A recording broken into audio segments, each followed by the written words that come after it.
Hi friends, welcome to my channel Learn to Teach.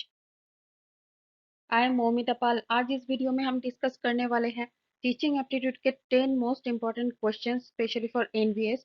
These MCQs are also helpful for KVS, NET, CTET, state level TET. This is first mock test और ये एक series की तरह चलती रहेगी जो कि हर दिन 10 क्वेश्चन पर आधारित होगा. इस वीडियो को एंड तक जरूर देखें और अगर आपको इस वीडियो को पसंद आए तो लाइक शेयर सब्सक्राइब जरूर कीजिए.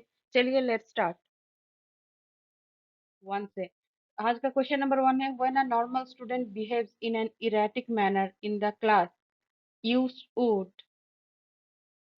यानी कि जब एक नॉर्मल एक बच्चा है जो वो अगर आपके क्लास में क्या कर रहा है, जो बिहेव कर रहा है किस तरह से इरेटिक मैनर से बिहेव कर रहा है, तो आप क्या करेंगे उस टाइम में एज अ टीचर. आप क्या करेंगे?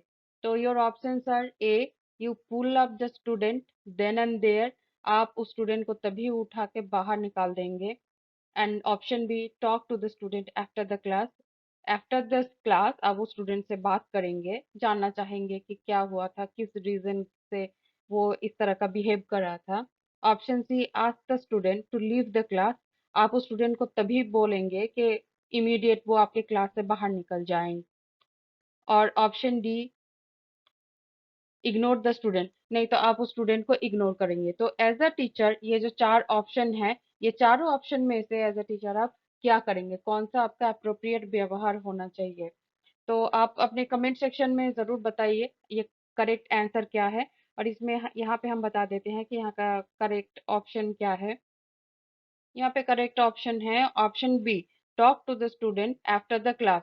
आप जरूर एक टीचर के हिसाब से अपने क्लास के बाद क्या करेंगे कि उस स्टूडेंट के साथ डेफिनेटली आप बात करेंगे, पूछेंगे कि क्या भाई क्या हुआ है कि आप इस तरह का व्यवहार कर रहे हैं. पहले तो ऐसा नहीं करते थे, वो नॉर्मल स्टूडेंट है, यहाँ पे मेंशन है कि वो नॉर्मल स्टूडेंट है, फिर भी इस तरह का इरेटिक व्यवहार अगर हुआ है तो जरूर उसका कुछ रीजन होगा. तो एज अ टीचर आपका ये जानना जरूरी है कि वो इस तरह का इरेटिक मैनर से बिहेव क्यों किया. तो आप क्या करेंगे ना, आफ्टर द क्लास आप उस स्टूडेंट से बात करेंगे. चलिए सेकंड क्वेश्चन पे. Second question, the best method of checking students homework is. आप जब एक स्टूडेंट का होमवर्क चेक करते हैं उसका बेस्ट जो उपाय है, मेथड है, वो क्या है? Option A, to check them with the help of specimen answer. आप एक स्पेसिमेन आंसर कॉपी के साथ उसको चेक करेंगे. Option B, to assign it to intelligent students of the class. आप क्या करेंगे ना, क्लासेस के जितने भी इंटेलिजेंट स्टूडेंट है आप उसको बिठाएंगे और असाइन करेंगे उसको चेक करने के लिए. Option C, to check by the teacher himself in a regular way. Teacher को रेगुलर वे में आप उसको चेक करेंगे अपने आप. And option D, to check the answer in the class in group manner. या फिर आप ग्रुप मैनर में चेक करेंगे. तो इसका सही आंसर आप कमेंट सेक्शन में बताइए कि कौन सा अप्रोप्रिएट इसका आंसर होने वाला है.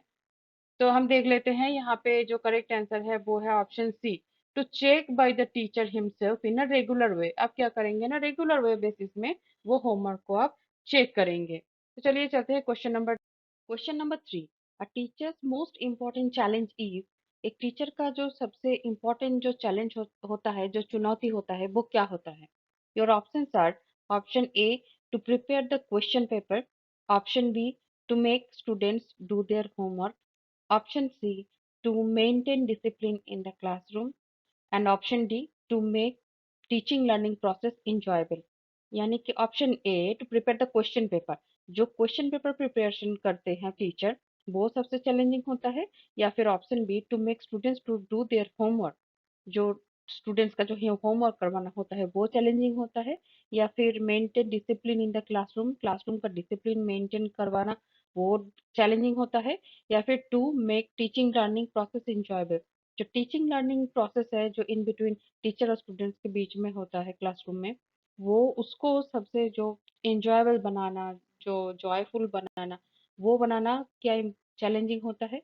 तो ये चारों ऑप्शन में से आप कमेंट सेक्शन में बताइए कि कौन सा सही उत्तर है. यहाँ पे जो सही उत्तर है वो है option D, to make teaching learning process enjoyable. तो एक जो टीचिंग है, जो इन बिटवीन स्टूडेंट्स और टीचर के बीच में ये जो टीचिंग का जो प्रोसीड्योर है, ये सबसे ज्यादा चैलेंजिंग है एक टीचर के लिए.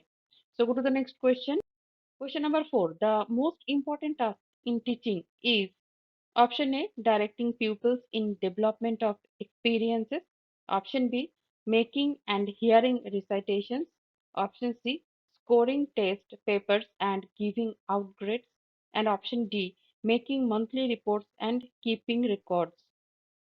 एक टीचर के लिए सबसे इम्पोर्टेंट टास्क एक टीचर के लिए क्या है? ऑप्शन ए में जो है directing peoples in development in experiences, जो एक्सपीरियंस का डेवलपमेंट करना वो सबसे इम्पोर्टेंट टास्क होता है, या फिर ऑप्शन बी में जो है मेकिंग हियरिंग रिसाइटेशंस ये है, या फिर scoring test papers and giving out grades, जो टेस्ट पेपर का जो स्कोरिंग है और उसका जो ग्रेडिंग देना है वो क्या इम्पोर्टेंट है, या फिर making monthly reports and keeping records ये इम्पोर्टेंट टास्क है। तो ये चारों ऑप्शन में से आप कमेंट करके कमेंट सेक्शन में बताइए कि सही आंसर इसका क्या है। यहाँ पे इसका सही आंसर है option A, directing pupils in development of experiences. This is the correct answer of this question. And go to the next question. Question number 5. Which one of the following is not a quality of a teacher? आपको कुछ options दिए जाएंगे, उसमें से आपको बताना पड़ेगा कि इनमें से कौन सा following is not a quality of a teacher, इनमें से कौन सा क्वालिटी टीचर का नहीं होना चाहिए। तो आपका ऑप्शन है here, option A, he or she should have interest in his or her profession and knowledge must be updated, उनका जो प्रोफेशनल जो नॉलेज है वो एकदम अपडेटेड होना चाहिए। Option B, teacher should use modern techniques, teacher क्या करेंगे ना जब शिक्षण देंगे तो एकदम मॉडर्न जो अपग्रेडेड टेक्निक है उसका यूज करना चाहिए। Option C, teacher must be fair, टीन ग्रेडिंग एंड मार्किंग में एकदम टीचर को फेयर होना चाहिए। And option D, teacher should maintain an autocratic atmosphere in the class. तो ये चारों ऑप्शन में से आप कमेंट सेक्शन में कमेंट करके बताइए कि सही आंसर क्या है। यहाँ पे जो सही आंसर है वो है option D, teacher should maintain an autocratic atmosphere in the class. चलिए इसको थोड़ा डिटेल्स में बताते हैं कि टीचर क्या करेंगे, उनको स्वैराचारी नहीं होना है, उसको निरंकुश नहीं होना है क्लासरूम में। तो ये जो क्वालिटी है टीचर का, ये एक टीचर के लिए, एक आदर्श टीचर के लिए ऐसा नहीं होना चाहिए। तो इसीलिए यहाँ पे ये हो गया ऑप्शन डी हमारा आंसर कि teacher should maintain an autocratic atmosphere in the class, ये आंसर है हमारा। तो चलिए next question, question number 6। Education is a triangular process, three angles are. Education हम सभी को पता है कि education is a triangular process है। हम जब बीएड किए हैं या फिर एजुकेशन का स्टडी किए हैं तब हम सभी ये सब स्टडी करके गुजरे हैं। तो फिर से आप एक बार याद कर लीजिए कि ये जो थ्री एंगल्स होते हैं एजुकेशन का, जो जो बोलते हैं जो ट्रायंगुलर प्रोसेस है, तो ये थ्री एंगल्स क्या क्या है? Your options are here. A, teacher student knowledge. Option B, student school acquisition of knowledge. Option C, student teacher social environment. Option D, school student teacher.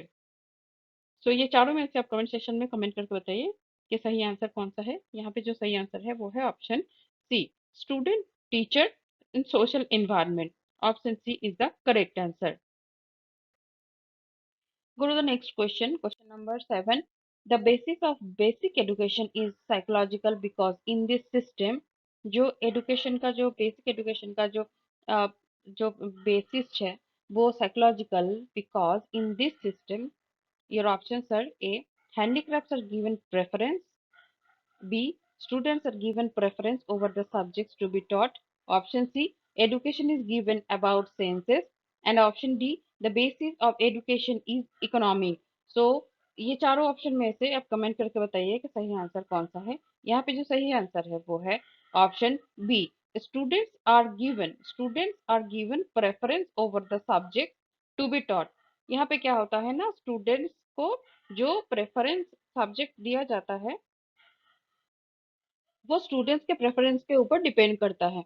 यानी कि एग्जाम्पल देके है हम एक समझाते हैं, जैसे आपको इस समय मैथ करने का मन है बट चल रहा है कुछ और ही टॉपिक।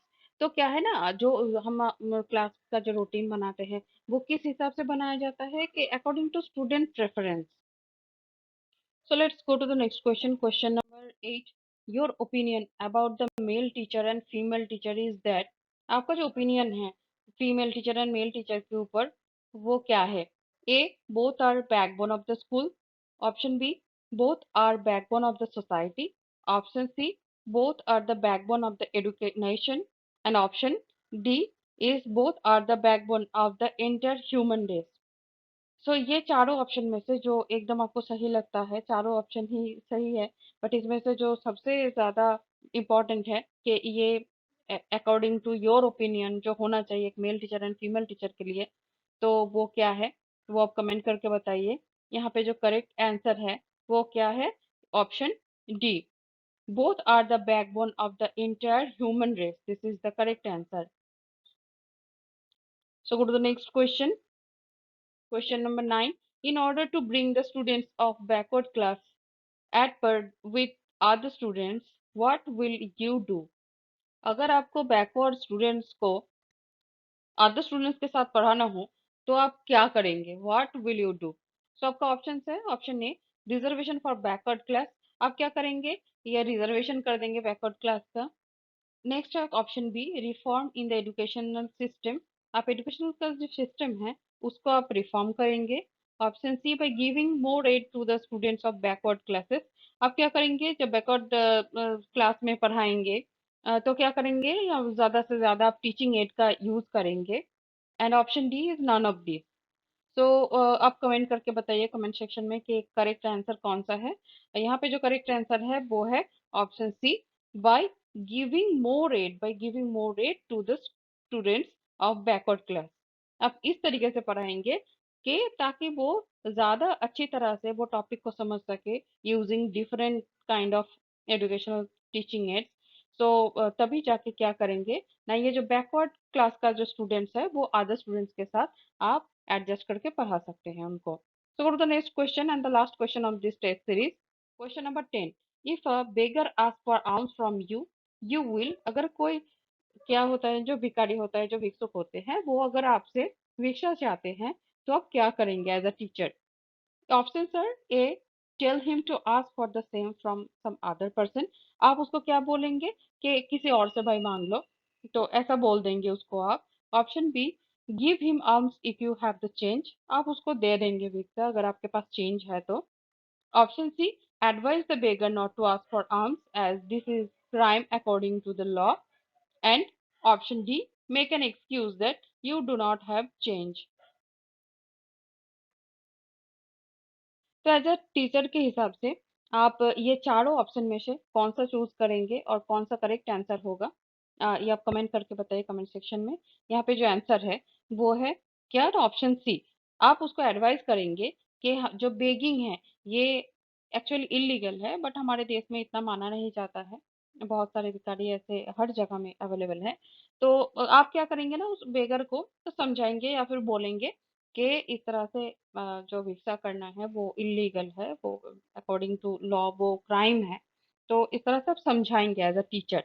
तो यहाँ पे जो ऑप्शन सी है ये है correct answer. So this is the last answer of this test series.